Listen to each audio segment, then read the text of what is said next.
Hey, so we're getting ready to do a soft launch of the Organigy product range.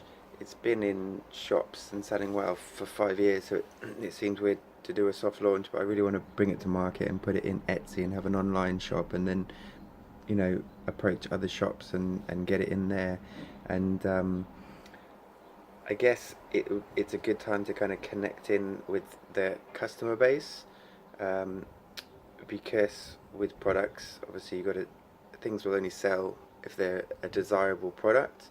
But I think a lot of things that are selling nowadays that are obviously desirable to a lot of people don't have the footprint that I'd be happy with as the Organigy founder.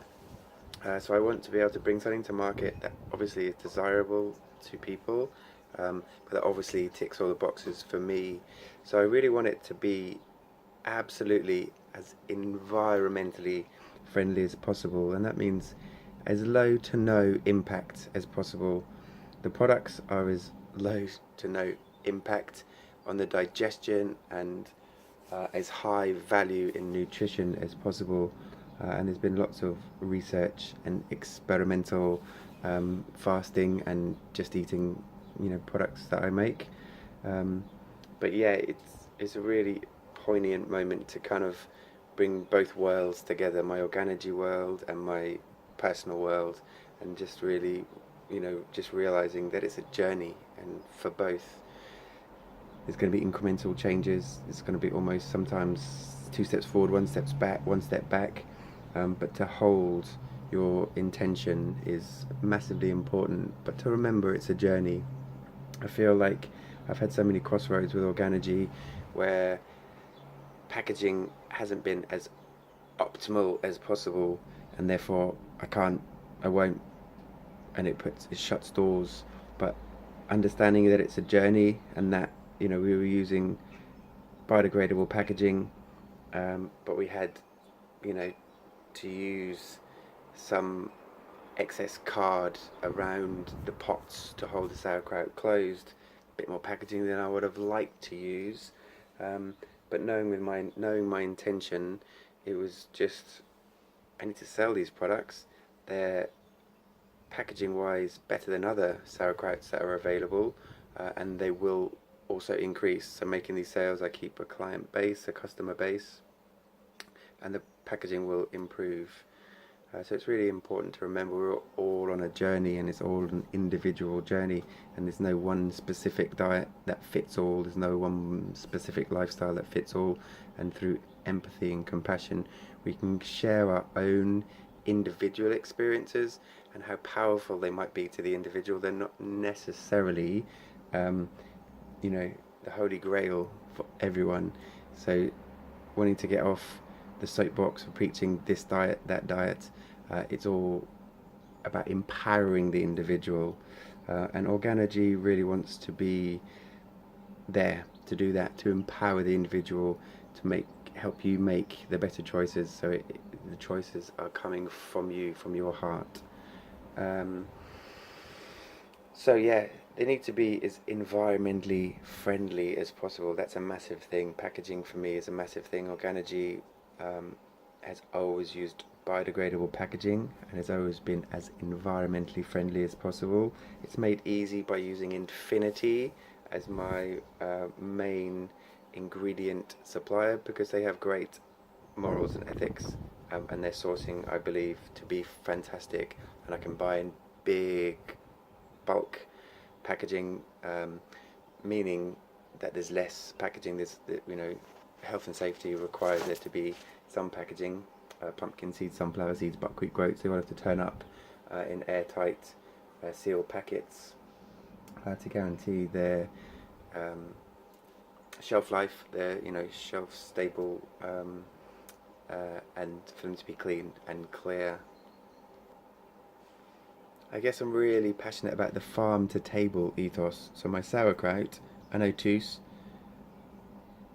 I know Rosa, I know the people that have done volunteer work and permanent work on this lovely biodynamic farm here in Sussex, and I get that those products, you know, delivered or pick them up in nets the nets get returned to the farm. So I've managed to get a 0 footprint on my sauerkraut, which I'm super proud about.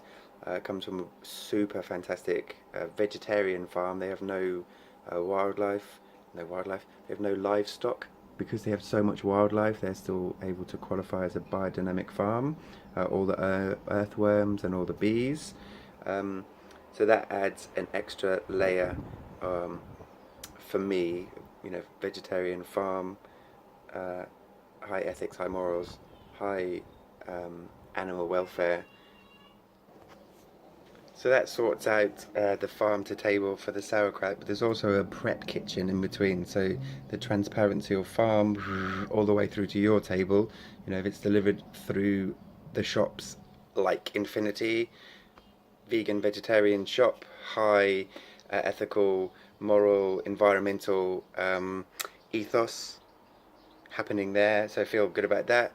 But there's obviously the prep kitchen where I prep the sauerkraut. So farm to me, to Infinity, to your table. It gives you this, which is what I want to see with all products, is transparency. Because I think from farm, there's not necessarily good treatment of the farmers or the land, and it goes through all sorts of protocols and not such environmentally friendly activities before it ends up at your table.